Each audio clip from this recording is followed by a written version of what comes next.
and welcome. My name is Teresa from the blog and YouTube channel fruitoflower.com, where I share all about simple living on our European farm, homesteading how-tos and recipes from scratch.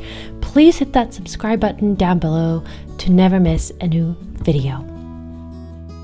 Canning versus fermenting. What is better? What we do, and what would potentially work better for you and for your harvest. Those are some of the topics that I'll be talking about today as I show you all the ways that we processed some of the harvest that we've been able to collect this year. We've been really blessed this year. We've had a lot of successes, even though it's been our first year doing permaculture gardening. If you'd like to know more about that, see our garden, and see how our harvest turned out, I have a whole video about that. I'll link it here up above.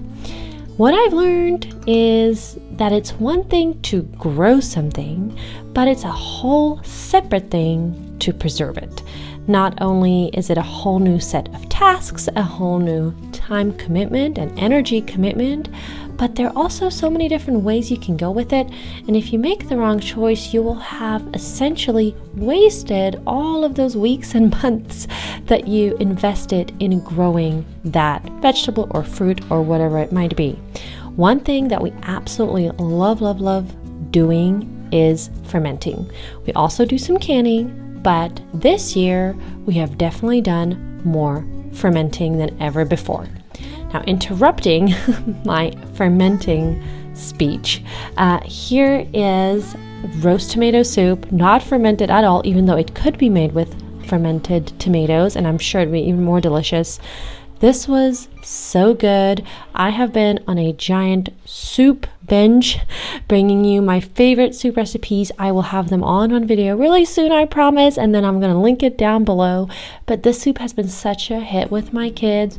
I made these really fun shaped pasta pieces to go with it, and they ate it up so well, and we loved it too. Even though Micah and I are usually not huge on tomato soup, this roast tomato soup was just absolutely delicious. I have the recipe up on my blog. I'm going to link it in the description box below. Second non-fermenting related thing that happened was that our baby quail hatched. This was our first time hatching quails, and I just couldn't believe that they actually came out of the eggs. The quail eggs are so tiny, and so these chicks were so itty bitty. My son loved playing with them. He was very careful, and he had so much fun. They did great. We had a great turnout, and they are actually now fully grown. This has been about a month ago, and it's so sweet and surprising to see how quickly a quail can mature. Okay, back to regular programming and the topic that I promised you, which is lacto fermenting vegetables. What is lacto fermenting? Lacto fermenting makes vegetables easier to digest. They are then, after you ferment them, they are packed full of gut-loving bacteria that not only help supply and strengthen your own gut microbiome, but also help break down some of the parts of vegetables that are maybe not so easily digested. So if you're somebody who's ever eaten a vegetable and then had maybe some gas or some other digestive upsets, you may have been struggling to digest either some of the fiber or some of the other things that plants contain. Fermenting them, just as fermenting grain and making sourdough bread, for example, when you ferment vegetables, the same sort of process happens. The hard to digest parts get broken down, and in addition to that, you get the probiotic cultures that strengthen your digestion, your immunity, all the things. How do you lacto ferment things? Well, fermenting is actually really easy. It's been around for literally thousands of years.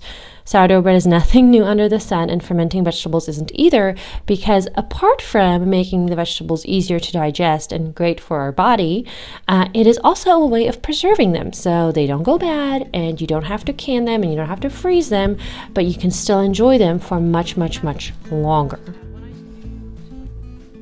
Another example of a lacto fermented beverage, or food item is kefir. Maybe you guys are familiar, maybe you're not, maybe you've seen it at the store. I absolutely love kefir. It's something between milk and yogurt. It is essentially fermented milk, and I've been making my own for a really long time. Then after Edwin was born, my kefir grains accidentally got checked out by a well-meaning relative, and I had not gotten back into it. I had finally gotten my kefir grains back, and I am revitalizing them here from their freeze-dried state so that they can start making us delicious kefir again. So what are we lacto fermenting? The answer is everything. Literally everything that we harvested and we didn't eat straight away or can, which I only did a little bit of canning. You'll see this at the end of the video. We pretty much fermented. We've had a very abundant year for jalapeno peppers. I don't even know how this happened. Guys, what you see here is, I would say maybe a quarter, not even. Probably not even a quarter of all the jalapeno peppers we have in our greenhouse. There's just so many. So we did all the things. We made fermented salsa. We also just chopped them out and fermented them all in a giant jar. Those are delicious. We now keep them in smaller jars in our fridge and eat them just about with everything we can. We made fermented pickles that you can see us making here. One fun fact, pickles in the Czech Republic are not usually made with dill, which doesn't really bother me, but Micah really misses the dill pickles. So one of the reasons why we make our own. So how do you do it? Fermenting is really easy. There's only a couple rules. All your vegetables need to be submerged under the level of water or brine, whatever you're using. It is usually called brine because it is a mixture of water and salt. Now there are plenty of recipes online where you can find the correct ratio, and my husband's super into this, which is why we're measuring it all out, as you can see, so that the ratio of water and salt is correct. I will tell you, just between you and me, you can also eyeball this, and 9 times out of 10, it will turn out great. Like I mentioned at the beginning, after all the harvest is at home and you're processing it, there are some really long days and nights for us in the kitchen, just doing our thing, making sure that we make some delicious things for our family to eat for months to come. And this particular weekend, when we were doing all that fermenting and other preserving, I had just kind of hit a wall, and I felt a little bit overwhelmed with all the work we had to do and were doing, and I felt a little tapped out. And so I decided to go for a horse ride. This is my favorite way to recharge, and one of the ways that I feel super privileged and blessed by the homesteading lifestyle that I live is I have a bunch of horses running around in my backyard, and I can hop on them pretty much whenever I want. Now, do I always make the time to do it? No. Am I always disciplined enough to block out my calendar and find somebody to watch my kids to be able to go ride a horse? No. But when I do, it's the most revitalizing, renewing thing for me. And I think it's just so important for moms to have something like this. I mean, for everybody, but especially for moms, since we give all day long. And how many of us just completely forget to protect that little bit of space and time to do something that actually fuels us? And what I've found is that ultimately everybody benefits because we are happier, we are more patient, more fulfilled, and that makes us a better mom. So yes, I take an hour and a half away from the family, but in return, they get a much happier mama when I do come back. One thing I want to address here right now is a recent comment that I got. And I know people comment all sorts of things, but somebody was accusing me of not being authentic, and I literally don't know what else this channel is than authentic. Another question they asked me is if I have servants. And yes, they are referring to this lady that you see standing here in this video. She is our seasonal farmhand worker that we had for a little while, and her job for this particular moment in time was to hold my baby for about 45 minutes so that I could go ride a horse. I was shocked by this comment to a certain degree, because since when is a paid worker a servant? Certainly this person is completely out of the loop, we have a whole farm going on here, as well as my agency work. Obviously, this is a job as well as my blog.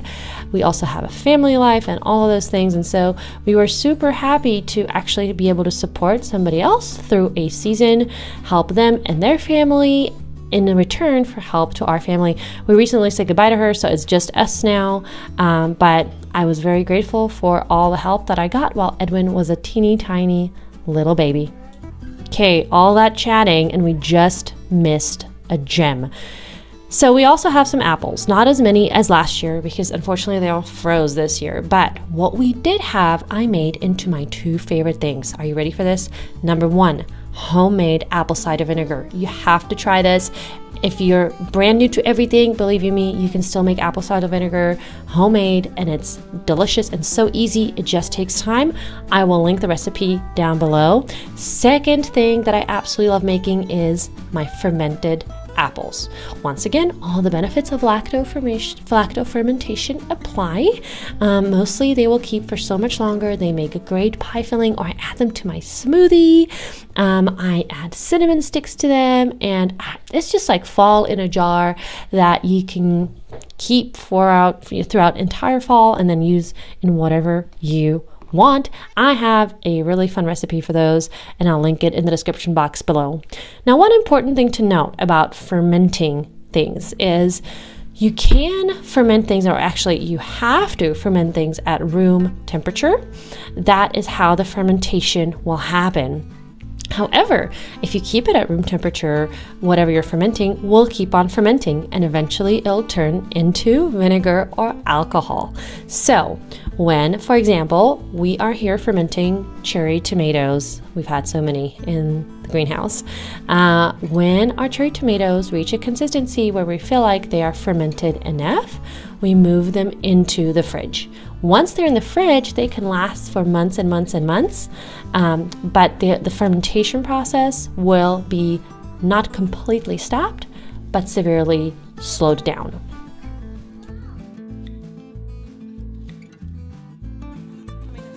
The same goes for this absolutely delicious fermented salsa. Oh my gosh, one thing we really miss in the Czech Republic is good Mexican food. It's just, there is none to be had. Unfortunately, it's really sad. So we have to make our own. I recently made homemade sourdough tortillas that were delicious, and we had them with this fermented salsa. Now, when I mentioned that you can keep it in the fridge for months and months and months, this is totally true, but we ate it all. So this one was gone in just a couple weeks, maybe not even, because it was so delicious. How do you know if what you're lacto fermenting is done? You simply taste. You will see some bubbles coming up, and you will start to feel and be able to taste that fermented taste. To me, it tastes really delicious. Whenever the taste is to your liking, your fermented vegetable is done. Now, one really important thing to note is everything always has to stay submerged under the level of water. If anything pokes out, it can mold, it can attract fruit flies, and it can spoil. So one thing you always need to do and use when fermenting things is a fermentation weight. You saw me putting those into the jars previously. They keep everything nicely tucked in the jar and under the water level so that you can be fermenting safely. Okay, I did do a little bit of canning. You can see me canning some cherry tomatoes here. We do use some canned tomatoes to make pasta dishes or ground beef recipes throughout the year, and I hate buying them at the store. But I'm also not a huge fan of canning, probably because, believe it or not, I don't have all the correct equipment. We have not been doing this for decades, just a few years, and there are so many things to get. So yes, I do have a really large canning jar, and I used it, but it was so hot, and the kitchen was so hot. And so for me, this year, fermenting was just so much easier. Even so, these canned cherry tomatoes turned out so delicious. I already used a couple jars, although I'm really trying to save them for the winter. And so if you do want a way of preserving your harvest that will last a much longer time, canning is definitely the way to go. All right, guys, thanks so much for watching. Till next week.